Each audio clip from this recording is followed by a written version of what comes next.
Welcome back to the latest episode of UHY Cast. Today I'm delighted to be joined by Eileen Donnelly, Director and Founder of Ripple&Co. Good morning, Eileen. Good morning. How you doing? Very well, thanks. And you? Yeah, I'm good, thank you. I'm good. Sun is shining, so what's not to like? So Ripple&Co, a business that focuses on the mental health in the workplace, a very current focus for people, and the strapline helping people thrive. So before we kind of talk about mental health and some of those things that you get involved in, could you perhaps for our listeners just talk a little bit about yourself and just touch on some of your kind of earlier years and how you've ended up kind of getting so involved in the mental health space? Yeah, sure. So Ripple&Co I set up about 5 years ago. And before that, I spent most of my career in the corporate sector. So I worked in some fantastic, big national, multinational organisations.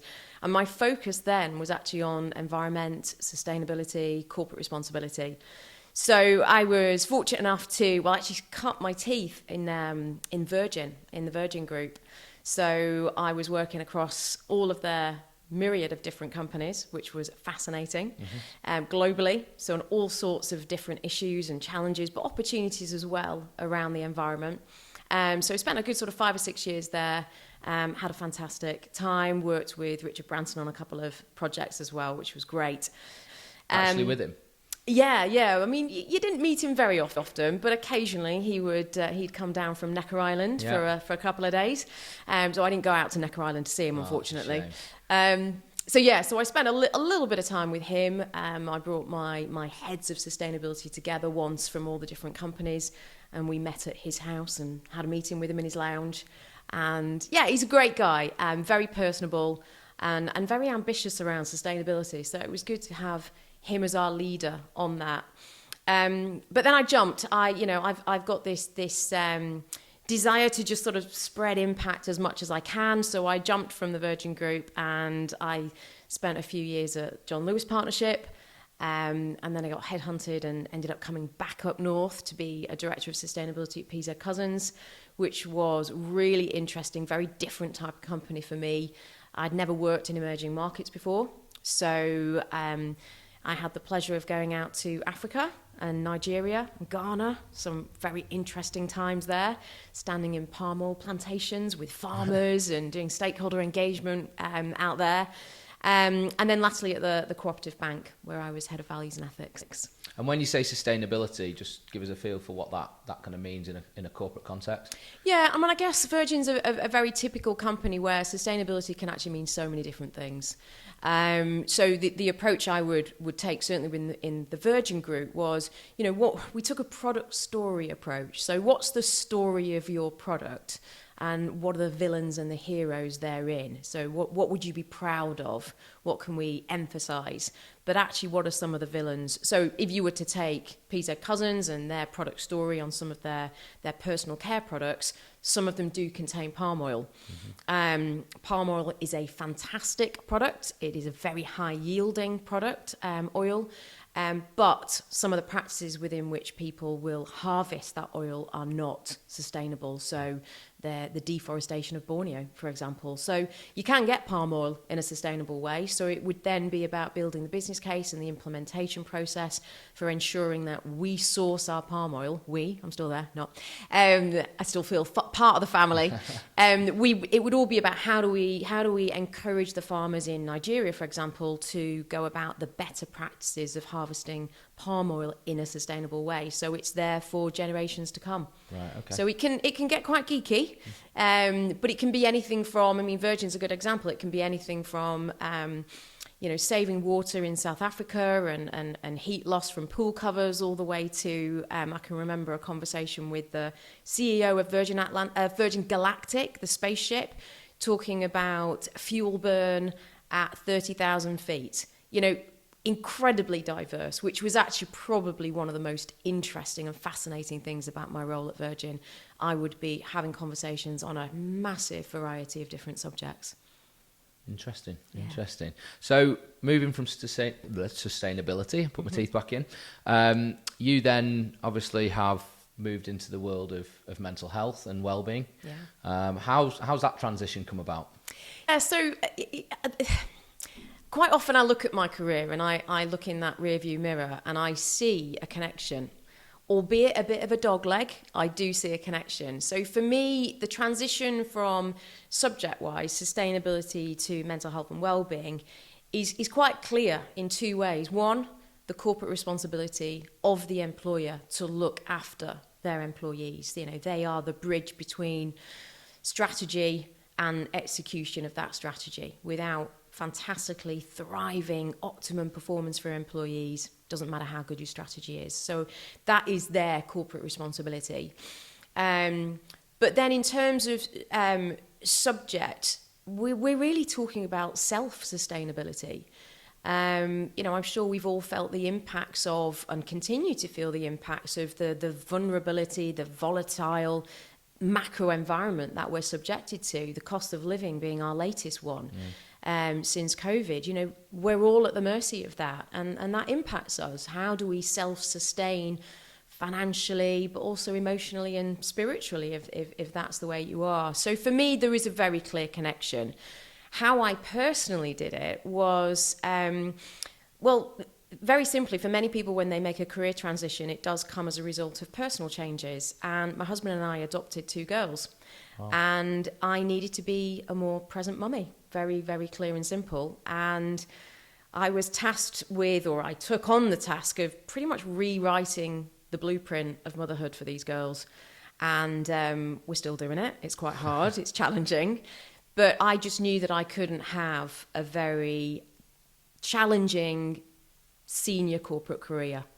So I took 9 months out, left my job, took 9 months out, and then at the point when I was considering returning to work, I just got this little niggle that I should perhaps at this point take that leap to start my own business. And it was pretty scary actually, but I did it and I don't regret it for a single moment. Brilliant, good on you. So obviously mental health has become a very, very talked about subject in recent years. I think if I think back kind of a decade or so ago, it really wasn't on the agenda. People suffering in silence to some extent maybe, not the support there, and it just wasn't a current matter. How do you feel that that's evolved? And obviously we've had the COVID pandemic and we've got kids now who lock themselves in their room, don't want to talk to people, are fixated with devices in front of them. Yeah. I guess, how have you seen that evolution over the last few years of this coming more of a spoken about subject? Yeah, it's dramatically changed. COVID, it is, I really do believe it's one of the silver linings of COVID. Whilst there has been some really devastating impacts of COVID, one of the things that we have seen is that people are more open to talking about how they feel. Because we were all experiencing a myriad of different challenges and emotions as a result of that total disconnection for some people. And also just that, what some people were going through, it was devastating, both workers within the NHS, but also parents homeschooling, children not having that their early year connection with peers. And then, of course, bereavement as a result of the many deaths. So for me, I am glad that we are now talking about it more. Very sad for why we are. But, that big question I'm often asked, are there more cases, or are we just talking about it more? And honestly, I don't know. I mean, the cases of mental ill health have very much been underreported. I still think they are. And the main reason for that is around stigma and discrimination. People still don't feel comfortable coming forward. So we are talking about it more. That's great, because obviously if we can get that early detection, early support for people who are struggling and experiencing poor well-being and need that support, then the idea is we prevent those cases from becoming worse, and we can get them the support as early as possible, get them back on the road to recovery. Sure. And when you set up Ripple, what was the objective in your mind? What did you see a gap in the market, or was it just something you were passionate about and you thought, actually I want to make a difference? Obviously you've got your strapline, helping people thrive, which I really like. Ours is helping you prosper, so it's in a slightly different guise but similar. What was the ambition? Where did you want to make impact? Yeah, so there's been a bit of a common theme really in my career, and it's all around the fact that you can make an impact on one person that will then extend far beyond that person. So if I take my days in sustainability, you do need your teeth in for that one. And you think of palm oil, you know, if I could impact one farmer's practices around farming sustainable palm oil in a palm plantation in Nigeria or Ghana, then I am ultimately going to be affecting the global supply chain of palm oil. And for me, Wellbeing is exactly the same, which is why my business is called Ripple&Co. Because if you can impact positively one person's well-being or impact the way they behave and therefore how they will affect someone else's well-being, we're going to see a ripple impact. And we're going to see that ripple impact both within the workplace, but of course, we'll also see it within families. Yeah. We'll see it within communities, society. So for me, it is about that individual impact rippling out to create, ideally, transformations across whole systems within workplaces and far, far beyond. So that was a really big motivator for me. And because I very much do have a commercial head on my shoulders, it was about, well, actually, what role does work play in this? And we do know that employment, being in work, is a very significant driver of life satisfaction and well-being. You know, there's nothing worse for our well-being than actually being redundant. You know, so ideally we want people in work. It gives us all sorts of structure, financial security, connections with relationships within work, and purpose, all sorts of amazing things. But of course, we want people to thrive. For me, it just doesn't make sense that we drag ourselves into work or drag ourselves to our computer at home. And it isn't, you know, my ambition would be is that when I work with my clients, that I create a workplace with them, support them to create an environment where people come to work and by the time they leave, they feel better than when they arrived. What an amazing objective for an employer. And quite often, you know, well, obviously we measure our success and prosperity as a nation through GDP. And we've seen exponential growth in our GDP since industrialization, you know, over 300%. Imagine if we had a 300% increase in our well-being scores. Yeah. Imagine where we would be as a nation. We need to focus on that a bit more. Yeah, absolutely. So what are the main areas that you focus on within businesses? Where are the, I suppose for the listeners out there, where would be the quick wins in your opinion for people who are listening to this and want to make an impact immediately? Where would they go to? I mean, the great news about wellbeing and when you start to make investment in changing things is that actually you can get those returns quite quickly. Because I get it, you know, there has to be a business case. So for me, as long as it is a sustained change, a quick win would be focusing on your managers. You know, that old adage that we leave a boss, not a job. So true. You know, I feel that personally, and a lot of the people I work with can tell me the same thing. Yeah. They can remember the boss that they decided was enough's enough, I'm leaving my job. So for me, if we can increase emotional intelligence and we can almost like hold a mirror up to the managers to say, look, this is how you behave, this is the way that you work, this is the impact it's having. No judgment here, no pointing fingers of blame.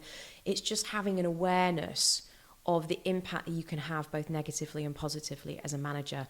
And I do believe that mental health first aiders in the workplace is a brilliant thing to do, to catch those who are starting to fall, so we can get that early intervention. And then training those first aiders to have those empathetic, supportive conversations. But if you think about it, the one conversation that you have to have in the workplace is the one that you have with your boss. So for me, if we can support managers to understand what those early signs might be that someone's not doing okay, and then give them not just the skills but the confidence to step in and have that supportive conversation, then we are doing a very big thing. Yeah. So that would be my quick win. That would be my focus. Let's have a look at your managers first. Yeah, I really like that. Really like that. And I guess there's all sorts of pointers that could come out when you're looking at your team and talking to your team. What are the kind of the common traits that people should look out for when perhaps someone's finding it a little bit tough or it's not quite working? Yeah, I mean, generally speaking, someone who is experiencing poor well-being, you will find that they start to isolate themselves a little bit. They go a bit quiet. their productivity may dip. If they're online, the camera's not on. They don't contribute to meetings quite as much. I mean, if you think, I often equate mental ill health to physical ill health. If you'd sprained your ankle, you'd see someone limp. Yeah. So if someone is suffering with low mood, they're starting to experience the symptoms that go with low mood. It's perhaps a lack of sleep, it's isolation. You can start to spot that in the way that they think, they present themselves. Do they find it difficult making decisions? Does their work have more mistakes in it? So actually, it is the boss, it is the manager who would spot those signs first, not necessarily colleagues. And for me, that's where the manager becomes incredibly important, because they can step in. And of course, all of those signs look like poor performance. And that's the difficulty. When is someone just slacking? Yeah. Or when actually they're starting to struggle? Well, we're not going to know unless we ask. Yeah. And that's where we put work to one side, and we're now having a wellbeing check-in. How are things? No, really. How are they? How are you doing? And that for me is where, again, the managers are so important in spotting those very, very early signs. Of course, it's worth saying that because there is still so much stigma around mental ill health, that people hide it. And so it's not unknown that people will go the other way. You know, they'll become louder. I know that when I've had probably one of my most challenging times in the workplace, you know, the best outfits in my wardrobe came out. I was, you know, high heeled up. My lipstick was always on. I wore a mask and it was firm. That mask came off when I went home, of course. Yeah. And that, I mean, the amount of energy you have to spend putting that mask on. And of course, you're spending all that energy on hiding it, not actually doing your work. Yeah. So you're still going to see that person's productivity is dipping. Yeah, sure. And I can see that absolutely. It's very easy just to hide from things, isn't it? Yeah. And just not face up to them. Yeah. And for people out there who perhaps are listening to this and thinking, actually, that is me. What would you say to them? How should they go about trying to get some help or try and kind of change their ways to get back to being happy or what they want? Yeah, and you know, given the stat of 1 in 6 of us at some point in the year will experience poor well-being, there absolutely will be listeners out there right now who are thinking, God, that sounds a bit like me. You know, we all get there. Mental ill health is not a diagnosis. Mental ill health is just a state of our mind at that moment, and it might be momentarily. It might be a temporary state of mind in the way that, you know, sometimes we'll get a cold, we'll break a limb. So you know, the first thing I'd say is, you know, it's okay not to be all right. It is absolutely okay not to be okay, because we all experience it. Yeah. There was a fantastic piece of research done by Accenture that said actually 90% of us will be touched by mental ill health at some point. I'd say 100. You know, when we're worried about something, our sleep deteriorates. Yeah. That impacts how we work the next day. Our mental capacity is impaired because we haven't slept as well. That, for me, is just poor well-being, temporarily. So, first off, it's absolutely okay not to be okay. We all go there. And then, secondly, it would be, you know, once you've sort of recognised it, accepted it, and accepted it as it's all right, is get some help. You know, be proactive about getting back onto full track, feeling better about yourself, connecting with people. Connection is so, so important. Tell someone. Yeah. Tell someone you're not all right, even if you're just sharing it. And I guess that doesn't necessarily need to be in the workplace, does it? That can be anybody within your absolutely kind of anybody. Yeah. Friends. There are lots of sources of support if you didn't want to talk to someone you know. But actually, and the Hub of Hope is a really good website for looking for local support if you want to reach out to someone. But actually, just even chatting to a friend, you know, even the most introverted person is born into a species that is known to be social. You know, we thrive on social connection. So I would encourage anyone who's not feeling all right to reach out to someone and share that problem. Sure. You know, problem shared is a problem halved. That's what my grandma used to say. Yeah, or doubled. Well, I hope not. So I read this morning that 61% of employees are either looking for a new job or have taken a new job and resigned because of mental dissatisfaction and well-being in the workplace. That was quite a strong stat that I was quite surprised about, actually. And I'm not sure how that's been measured, but it was well documented. So to kind of business owners and leaders out there, what would you say to them in regards to that? And I guess there's probably quite a lot of lip service paid to mental health and, oh, they'll be all right. It's just a fad. It'll come and go. What would you say to those people? So for leaders and employers, they really need to sit up and listen to these stats, because they are true, they are alarming, but there is absolute evidence behind them. And one of the biggest issues, I think, facing employers at the moment, particularly those who can't pay the megabucks, but it's not even just them, you will lose talent, and you will find it hard to recruit talent. And that is because people are looking for more these days. They once pay is fair, and again, this is research out of Oxford Research Centre by Jan de Neve. We know that once pay is fair, actually, there are far, far more important things that employees are looking for from the workplace. And actually, the top is relationships. It is that connection. And interestingly, the most important relationship, not surprisingly, is the one with the manager. Yeah. So listen up, managers. But I think employees need to recognise that if they want to retain the talent they've got and they want to attract new talent, they are going to have to put a focus on this. And it's a bit like sustainability, which was, the legislation around carbon, for example, was preceded by a lot of voluntary best practice. I can see that happening with Wellbeing.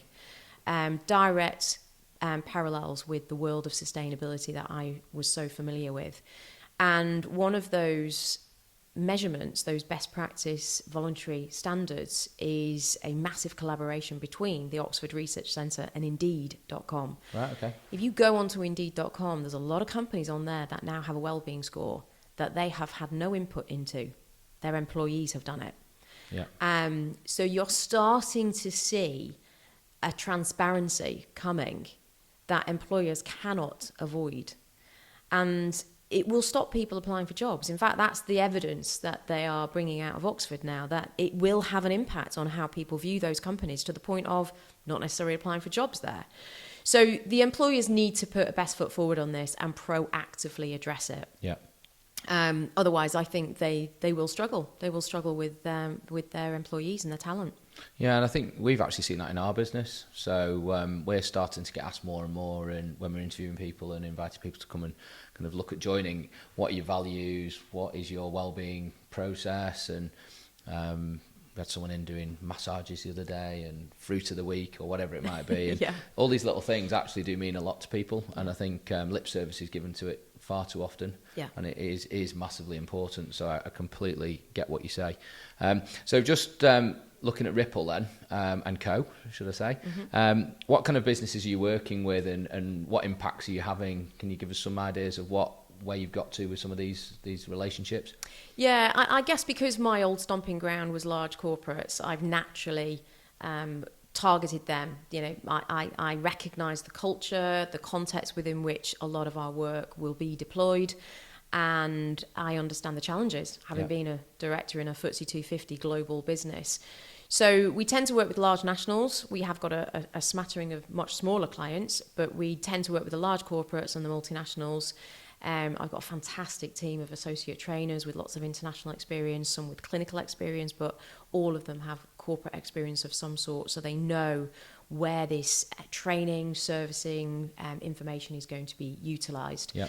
So we're working with Mott MacDonald, who are a global engineering firm, and we've been delivering their Wellbeing Champion training. We're looking at a potential managers program for 2024 already. We work with construction firms quite a lot, engineering firms, because the worker profile there in particular is vulnerable to mental ill health, and obviously they have their targets around physical safety, which we know is very, very much linked to psychological safety. Sure. And we're also working with St John Ambulance, so we've been training their managers in supportive conversations. So in lockdown, I created an immersive training course using actors to simulate the kind of conversations that a manager and employee would have. And we then get the managers to have a chat with one of our actors and we create a real life scenario for them Brilliant. to try it out. Because, I mean, my take on training is that we spend a lot of time talking about what you should do, the theory, and certainly even with mental health first aid training, we talk a lot about what would you do in this situation? How would you start the conversation? Yeah. So what I want to do is say, well, show me, come do it, come try it, because this is a safe place where you can try it out, get it wrong, ask your colleagues for help, and we can figure it out ourselves. And Sure. there's no better evidence around how if you experience your learning rather than just being taught, you're more likely to retain that learning and then go forward and implement. Sure. And where, in these bigger firms, where do you start with this? Because I guess you go into these massive corporations, it's my perception would be it'd be easier in a smaller firm in so much as there's less people, it's easy to have an impact. Where do you start with these bigger firms? Yeah, I mean, I think a lot of firms are jumping on the idea of mental health first aiders, which is great. But in order for people to open up to a mental health first aider, you've got to look at the culture. And we know that leaders and managers drive culture. So I like large businesses to start with their managers and their leaders. Mm-hmm. Sometimes we need to do a bit of manager stuff and then have a bit of proof of the pudding that we take to C-suite and say, look what we're achieving. And then, of course, the investment comes forward, which is great. Because the impact is that genuinely you can measure the engagement score, you can measure the well-being score within a team, and then start to see that change almost immediately as their manager becomes more human. I'm not saying managers are not, but there is that perception, I think, that we need to bring a sort of less human side to work, a sort of more robotic side, or certainly a different persona. Yeah. You know, we tell ourselves that. But actually, when you consider that relationships are one of those key drivers in the workplace, and relationships depend on an emotional connection, then we need that human to come to work. And of course, it's all that bring yourself to work, the authentic self, your whole self. So we want managers to be their whole selves. And that's a tough challenge because it is the managers who are already quite squeezed from the top and below. We are asking something else of them. But that's where we see the biggest impact. So that's where I like them to start. I mean, if you want to do a diagnostic, fantastic. Then you've got evidence, you've got a benchmark of where you're starting. So we often do that with businesses. Or let's just get in there because we know managers are so critical. Yeah, it makes a lot of sense. And I can see in that passion that you've got as well, that the impact you would have. So, no, fair play to you. Really, really interesting. As with all of these podcasts, we close with 3 final questions. The first one is, when you were a youngster, what was your dream? What did you want to be when you were older? And if you say a director of Ripple&Co, I'm not going to believe you.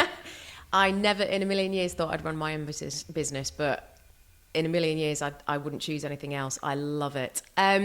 What would I have been? I always wanted to be a singer. Really? Yeah, always wanted to be a singer. And can you sing? I've used, it's basically my main hobby. Right, I took it on. I decided I made a decision it wasn't going to be my career and that I would have it as a hobby. And singing has allowed me to move to brand new towns within the UK as I've changed jobs, connected in with local amateur dramatics and choirs. My best friends, both from London when I spent time down there and now up in the Northwest again, are singers. You know, right. That's who I connect with. Brilliant. And I see that probably one of the reasons I really love it is there is nothing more amazing than standing on a stage and seeing the impact you're having on one person. And of course, as I said, that's clearly what my career is about. I want to make that individual impact. I love it when someone comes up and says, you touched me with that. Brilliant. Absolutely love it. I'm not going to ask you to sing now. Good. That wouldn't be appropriate. Second question is, if you could change one thing in your career, what would it be and why? So I find this question a bit of a toughie because I don't like to have regrets. One of the things that is one of my strengths is tenacity. I'm very driven, very motivated, and I'm a dog with a bone. But there's always a yin and a yang, isn't there? What I've done in the past is I've stayed at jobs that, with hindsight, weren't right. And there's one job that sticks in my mind where by the time I left, I wasn't very well. It impacted my well-being. I'd moved to a new town. My then boyfriend, now husband, was in the military, so he wasn't around. He was on tour. I was very isolated. My only friends were in the choir that I joined. It was really tough. Right. It was really, really tough. And would you believe it was my manager? I should have left a lot earlier. I should have left a lot earlier. I was pretty rock bottom by the time I left. Yeah, it's interesting. Quite a few people have said that. It does seem a common trait that actually maybe being a bit more decisive and taking a good hard look in the mirror is something that people should do. Yeah, and I mean, what I take from that, I learned a lot about myself. And I also now take with me the learnings of, there's a lot of people out there who are pretending they're okay, even to themselves, because that's what I did, and I wasn't okay. And interestingly, I advocate now, and my trainers tell their cohort of delegates, reach out to the Employee Assistance Programme when you're not well. I didn't. Yeah. And I don't know why. Should have done. Yeah. So, yeah, big lessons there, which I can now draw on. Yeah, absolutely. And final question, which is my favourite. You're hosting a dinner party. You sat at the table with 3 empty seats. There's got to be a singer on this table.